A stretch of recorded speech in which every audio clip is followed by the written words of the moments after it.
las últimas semanas hemos podido dialogar con diferentes personas que nos permiten dimensionar un poco sobre rostros, relatos y voces que hablan sobre la historia, la cultura y el patrimonio del municipio de Amagá en esta serie de esta ruta entre barro y rieles y carbón, memorias vivas del municipio de Amagá. Elementos que nos permiten también conocer nuestras raíces, que nos permiten también reconocer nuestro territorio y que nos permiten también trazar una hoja de ruta para establecer esta, valga la redundancia, ruta cultural y turística en el municipio de Amagá. Hoy en este capítulo vamos a hablar un poco sobre la historia y el patrimonio. Vamos a hablar un poco sobre estos caminos que guían al turismo cultural en Amagá. Para eso entonces nos acompaña también un invitado muy especial. Gracias por aceptar esta invitación.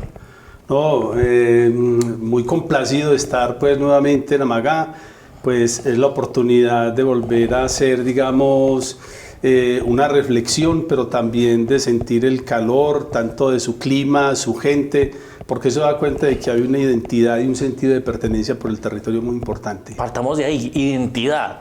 ¿Los territorios tienen identidad? Claro. Basta solo con poner un pie sobre uno de sus rincones y sentirá que hay elementos que son propios del territorio. Por ejemplo, Amagá, el carbón. Hay un fuerte lazo unido y eso pues ya lleva varios décadas, ¿por qué no siglos pues en que este mineral ha sido aprovechado? Entonces, esa identidad se da con el solo hecho de sentir el ambiente, pero también en la relación con la gente, ¿sí? Esa identidad está sujeta o tiene esa posibilidad de cambiar, no sé, de pronto, o de irse, de perderse esa identidad. De transformarse, se transforma. Sí. Por ejemplo, si antes teníamos una fuerte vocación minera en Amagá, resulta que ya la economía, la apertura económica ha hecho entonces que no sea tanto el asunto de la gran explotación minera, ¿cierto? Sino que se vea transformado hacia servicios, hacia asuntos más comerciales, entonces va bajando toda la expectativa que se tenía frente a la explotación minera. Además, eso tiene que ver mucho como con las apuestas ambientales, que cada vez más los gobiernos del mundo se ven abocados para decir, bueno, necesitamos que el ambiente se vea protegido y que haya unas regulaciones para que entonces eso no desestabilice terrenos, no afecte, digamos, el ambiente y por ende pues no se constituya en un ejercicio ilegal, sino que por el contrario cumpla con las normas. Entonces eso ha hecho que también las transformaciones de la identidad se vean, por supuesto, marcadas, y uno ahora siente que las nuevas generaciones están más con tendencias más posmodernas, digámoslo de esa manera, ¿cierto? Y las políticas globales y nacionales cada vez más generan, digamos, más expectativas para que los jóvenes sean los propios, pues las nuevas generaciones sean los que estén agenciando, sean los que estén haciendo, digamos, todos los emprendimientos, las industrias, ¿sí? Entonces eso ha hecho que es el paternalismo que imperó durante el siglo XX en la economía nacional se vea transformado hacia un asunto de ser nuestros propios creadores de empresas. Cuando hablamos de memorias vivas de Amagá, estamos hablando de relatos, estamos hablando de esa historia que se construye y se escribe a partir de relatos propios del territorio.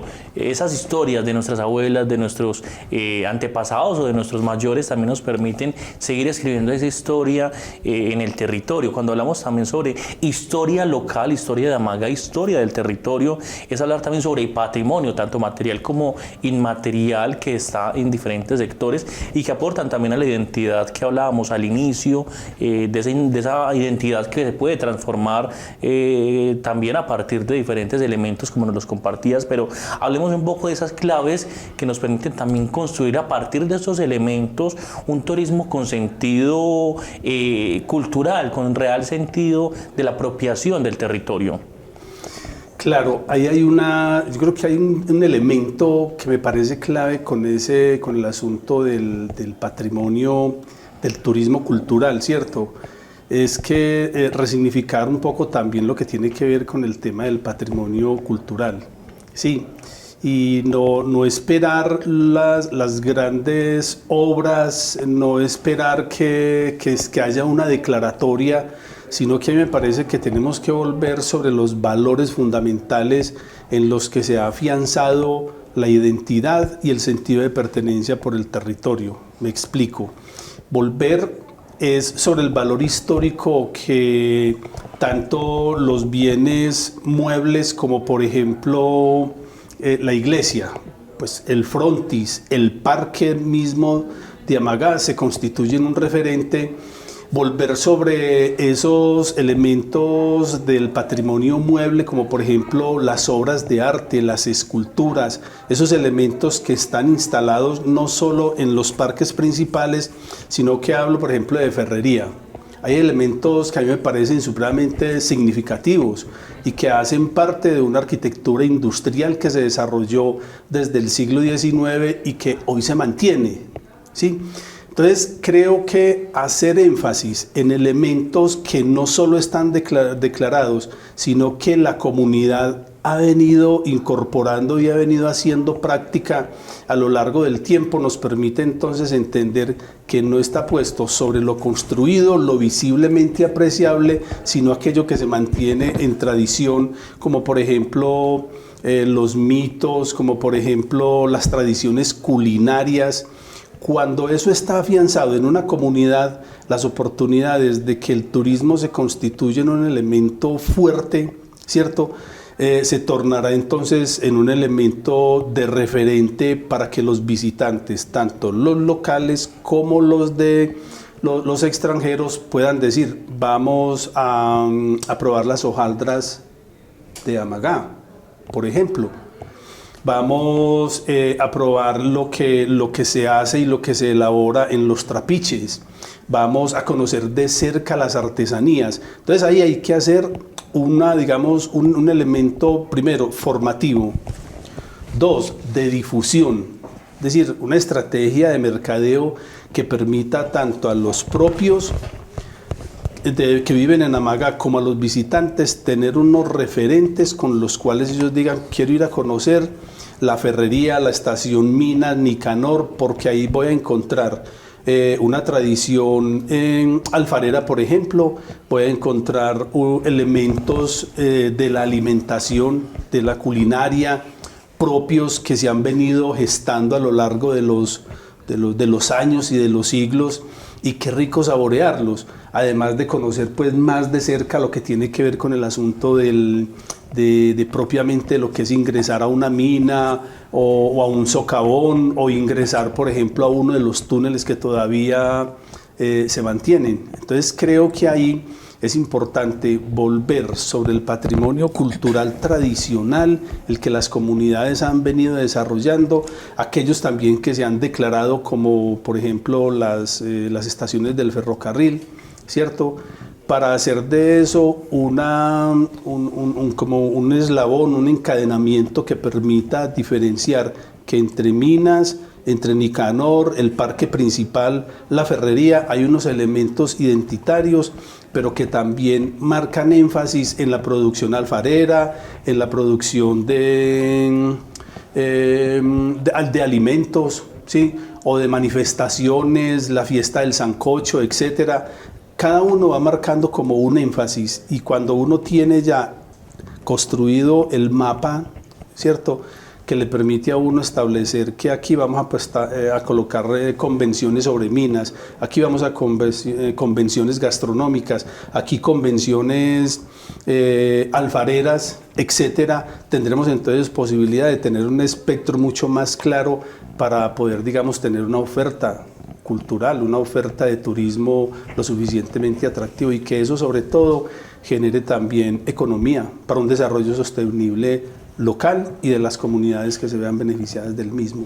Esa identificación de esos elementos que ustedes han venido realizando durante este proyecto, nos mencionabas algunos, la Ferrería en su centro cultural histórico, seguramente Nicanor, la estación donde estaba por donde transitaba el ferrocarril de Antioquia o de Amagá, pero cuando hablamos de esos dos elementos, de la Ferrería y de Nicanor, estamos hablando de elementos que son patrimonio y que han sido declarados patrimonio de la nación.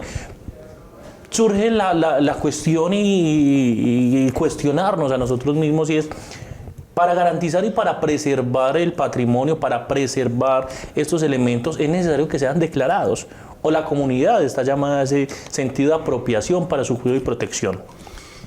Yo creo que la comunidad ha hecho un esfuerzo grande por mantener la memoria, ¿cierto? No el bien, porque a veces el bien es costoso, la sostenibilidad.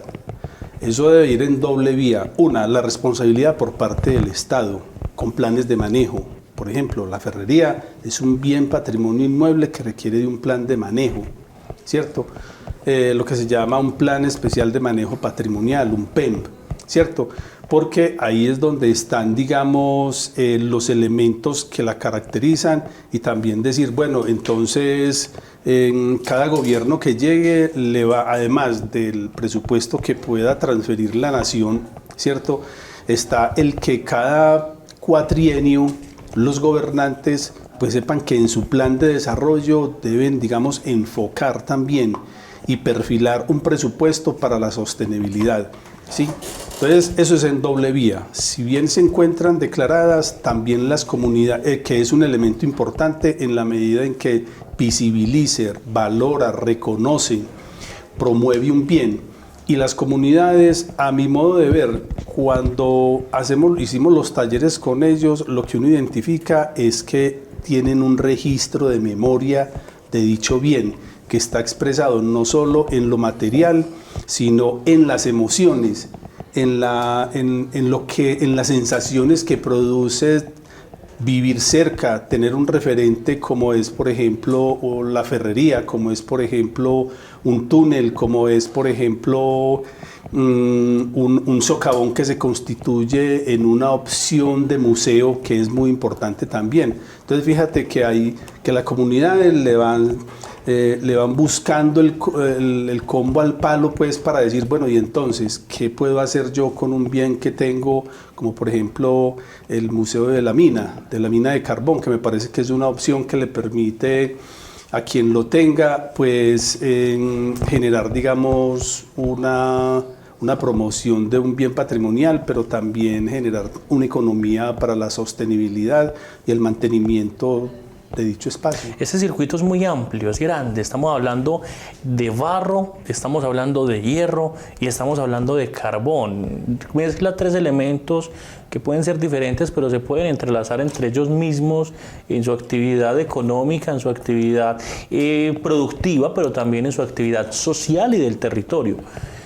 Cuando hablamos de esta ruta, estamos hablando de que vamos a ir, vamos a recorrer, vamos a conocer. Diferente a una ruta turística, deportiva o comercial, en la que vamos y conocemos la diversión, lo atractivo por diversión. En esta vamos a ir a conocer lo cultural. Y se identifican algunos elementos que deben ser propios y que son propios del territorio de esta ruta por la que vamos a ir pasando. Si iniciamos en el Parque de Amagá, vamos a conocer la ruta por Placahuella para subir a la Gualí, llegar a la Ferrería. En este trazado, ¿qué elementos se pueden encontrar en todo el circuito como tal? Hay varios asuntos que se pueden encontrar, además de, pues, la sola mención de un bien de interés cultural, ¿cierto? Nos evoca a nosotros tres elementos que podemos encontrar en ese caso, que hay un referente o un elemento histórico, ¿cierto? Dos, que hay un elemento estético y que hay un elemento simbólico muy importante. Entonces, partir del parque principal es el lugar en donde se funda una localidad, es el lugar en donde Amagá hizo asiento, sobre todo en lo que tiene que ver en la parte administrativa. Así hayan sitios que por su historia sean mucho más antiguos que la misma fundación, ¿cierto? ¿Por qué? Porque hubo presencia indígena, porque hubo presencia afro. Entonces, el solo hecho de establecer los referentes históricos o el referente histórico que hace de unos bienes elementos particulares para reconocerlos y exaltarlos en una ruta turística me parece que es muy importante. Dos, el asunto por lo estético. Lo estético está conformado por el tipo de arquitectura que estamos desarrollando entre el trazado que va del parque principal a Ferrería. Hay una arquitectura en los frontis o en los frentes de nuestras casas y eso es muy importante porque cuáles son los colores que las familias o los habitantes eligen para pintar y hacer de ellos, digamos, un sitio agradable a la vista. Hay municipios en Antioquia que hacen de los zócalos de las casas un elemento artístico e identitario, ¿sí? Y lo simbólico es porque en muchos de ellos sabemos que están las familias más representativas, pero está también los docentes, están también quienes se han encargado de la seguridad, como la policía, el ejército, es decir, son referentes para que en nuestras comunidades, digamos, se logre preservar estos elementos que exaltan estos bienes de interés cultural. Muy bien, son muchos elementos. Yo creo que de todo esto nos podríamos quedar hablando todo el día. Por eso queda invitado para un próximo capítulo, porque hay muchos más elementos que podemos seguir desglosando. Dios te pague por acompañarnos en este espacio. No, con mucho gusto. Encantado de volver nuevamente y además de seguir platicando de un municipio tan entrañable como es Amagá. Muchas gracias, a ustedes también gracias por acompañarnos. Recuerden, si quieren ver todo este seriado, son 10 capítulos que tendremos en este podcast, los pueden encontrar en nuestro canal de YouTube, en Amagá Televisión, redes sociales también de la Corporación Nueva Era. Ellos también hacen un trabajo impecable y también muy silencioso, pero significativo para recuperar toda esta historia y para rememorar ese legado y esa historia del municipio de Amagá. Los invitamos, no se despeguen, martes y jueves estamos con la emisión de este podcast. Más adelante tendremos nuevos capítulos para que entonces siga conectado, conociendo, escuchando y narrando la historia de Amagá.